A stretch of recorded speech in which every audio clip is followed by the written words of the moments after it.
So we have many, really, I suppose, is my point, many of these desires, needs, wants, you could say attachments, you know. When something's an attachment, it's we're needing, wanting it. We think it's going to make us feel better, think it's going to make us feel happy. In how to transform your life, it's a section on the benefits of cherishing others. Geshe writes, cherishing others also protects us from problems caused by desirous attachment. We often become strongly attached to another person who we feel will help us to overcome our loneliness by providing the comfort, security, or excitement we crave. However, if we have a loving mind towards everyone, we do not feel lonely. Instead of clinging to others to fulfill our desires, we will want to help them fulfill their needs.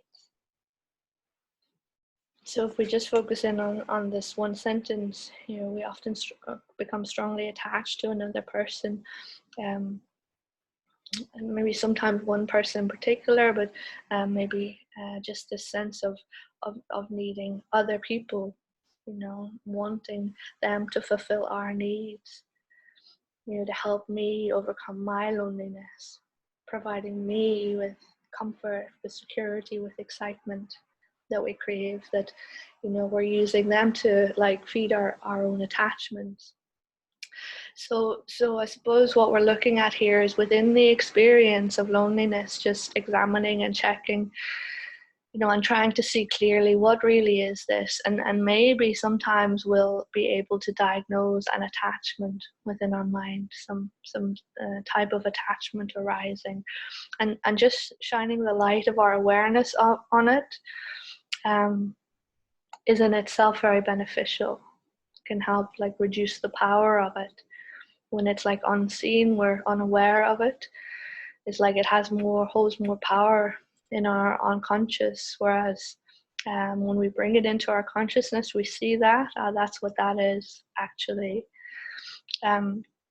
reducing its power. So often we don't do this. Often we just have some vague, unpleasant feeling, and you know, we try all sorts of things to relieve it, without really taking the time to examine it, to really look what is that really, you know, to get clearer, get more clarity on what is that really, you know. Often we'll find that it's not what we thought it was, you know, in the first place.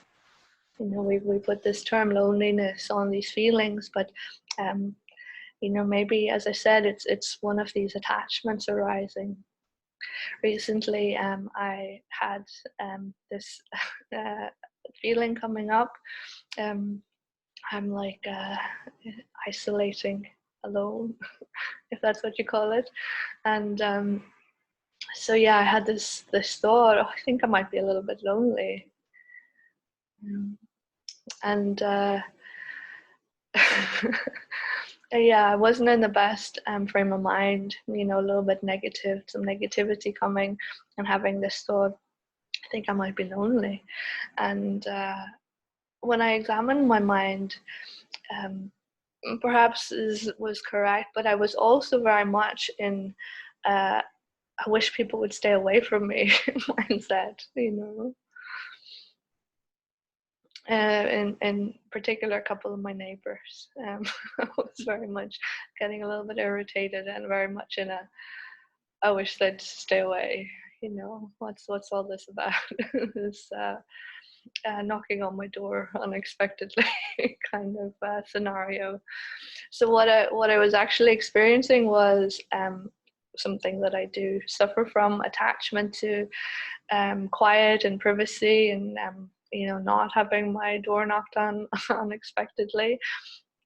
So I was a little bit irritated and disturbed by this, and yeah, very much in this like stay away from me mindset. You know, I think this situation with this virus sometimes is like feeding into this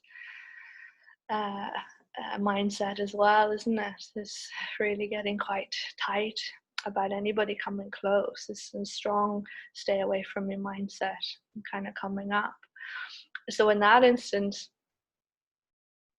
it wasn't actually loneliness I was suffering. I was suffering from this stay away from me mindset, this mind which is actually wishing others away. And I think there's often the case when we're feeling alone, when we're feeling cut off, we've actually been pushing others away, and maybe still are in that moment in our mind, pushing others away, wishing them away. So we can analyze, we can think, what am I wishing right now?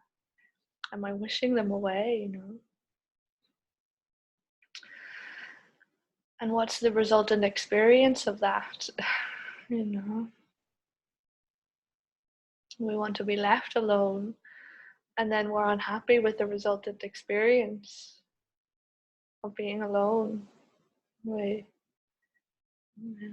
read again, just like looking at what people have to say on this topic.